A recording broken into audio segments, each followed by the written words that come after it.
this is a very interesting, and from what I can tell so far, truthful, right on the money analysis of something that they're going to be doing with gold soon. So if gold isn't money and central banks just hold it for pure tradition, why is this article about to make some serious sense? And I'm going to link to this particular page of who wrote this. So he says, I recently wrote in these pages about the Bank of International Settlements, which is an elite organization, the BIS,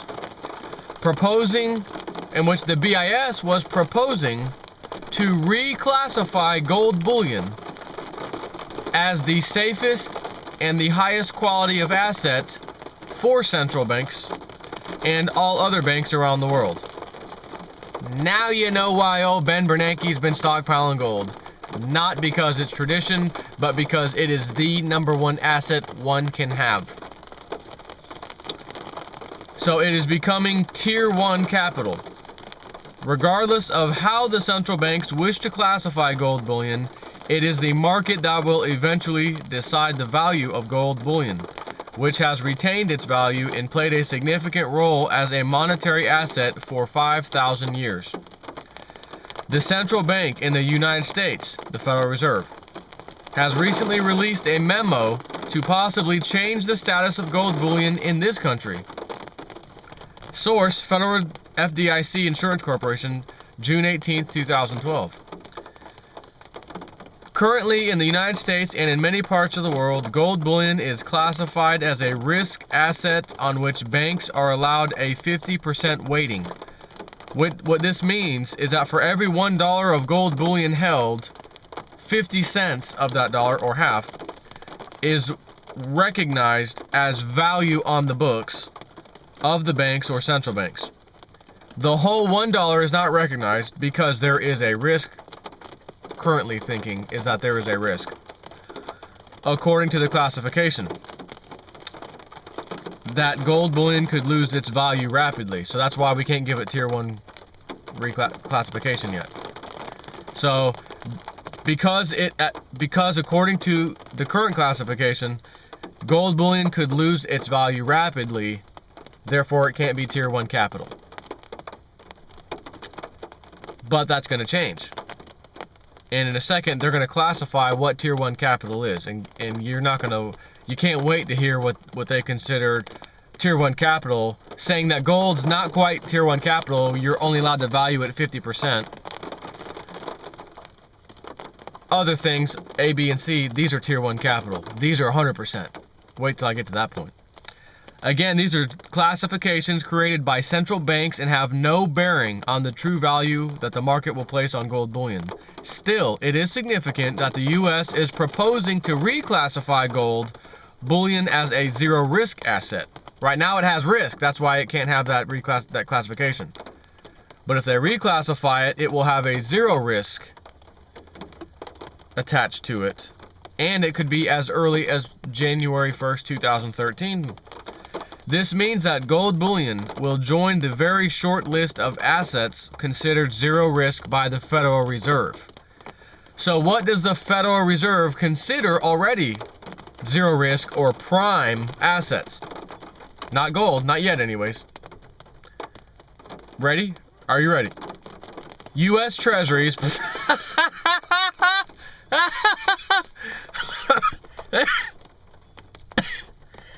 U.S. Treasuries, the U.S. dollar,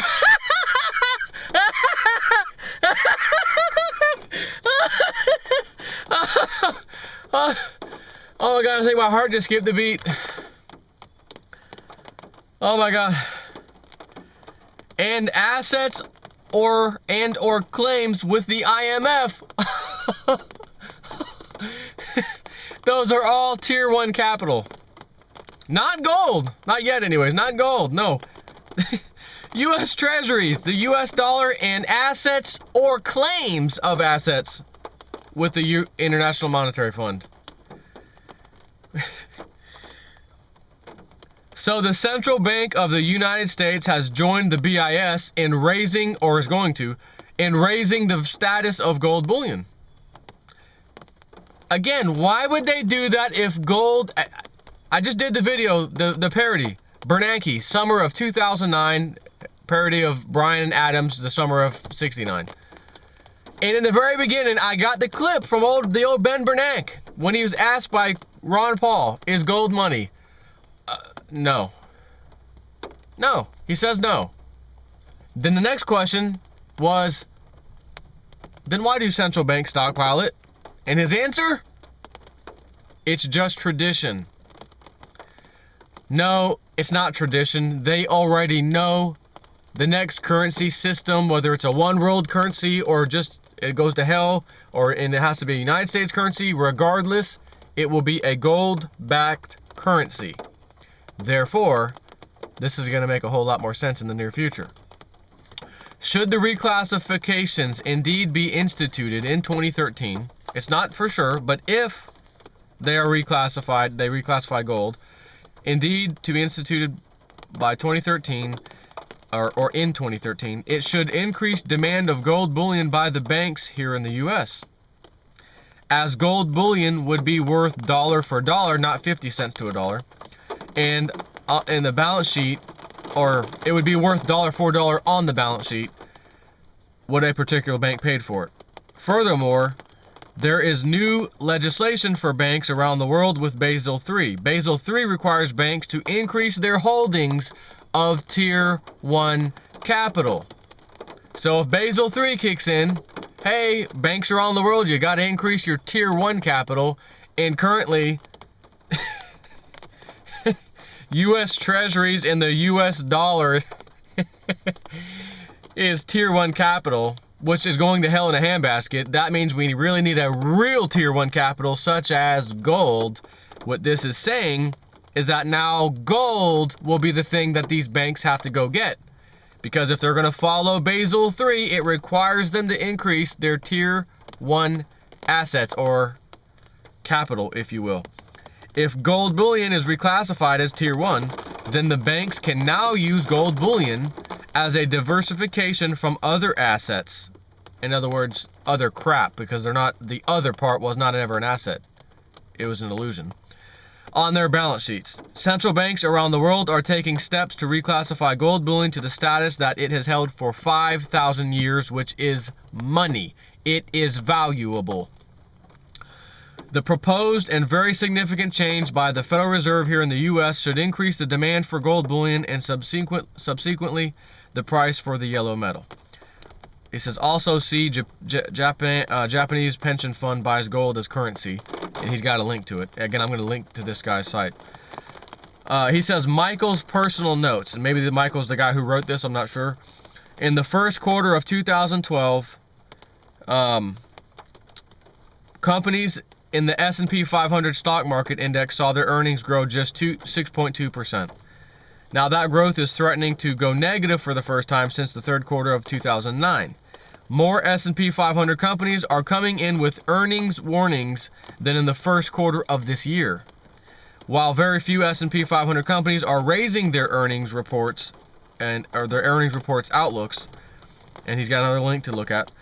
FedEx Corporation is considered a barometer for the health of the world economy because of the volume of packages it delivers worldwide. FedEx, in its most recent earnings report, noted that it will introduce cost-saving measures as its business will contract going forward due to the recession in Europe, a slowdown in Asia, and a very slow economic growth here in the United States.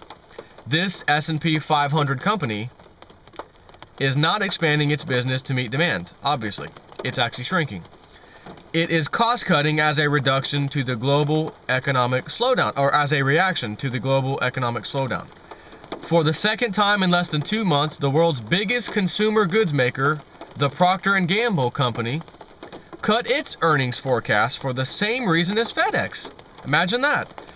These S&P 500 companies are flashing red warning signals about the global economic slowdown, which also means the big collapse is coming. The big stock market crash is going to be coming too.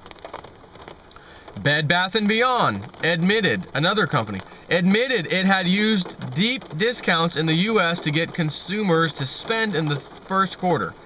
Its outlook for the remainder of the year has been cut dramatically as the U.S. consumer continues to be very challenged financially, according to this S&P 500 company. Regardless of which industry is issuing the earnings report, there is a slowdown across the board, which is threatening to make earnings negative this current quarter in the S&P 500.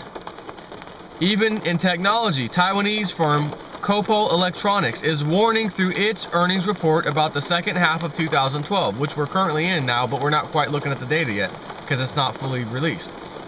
Copo is the second largest maker of laptop computers, which it sells to customers like Hewlett-Packard and Dell, along with other S&P 500 companies.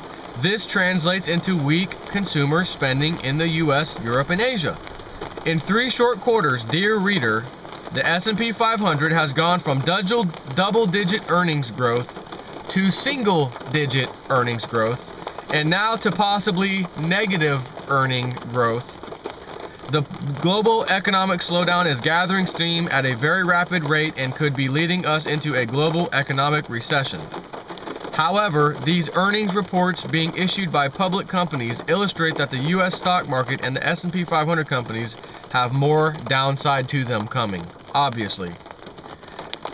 Where the markets stand and where it's headed. The situation in Europe continues to deteriorate. China's economy is slowing. Corporate profits in America have gone from double-digit growth 2010 to 2011 to single-digit growth first quarter of 2012 to possibly flat for the remainder of the year. And the brave stock market refuses to collapse. Currently it refuses. Oh, trust me, it's going to collapse. But it will, my dear reader, it will collapse. It is only a matter of time before the bear market rally that started in March 2009, I think he meant bull market rally started in March of 2009, becomes a distant memory. Yeah, strongly agree.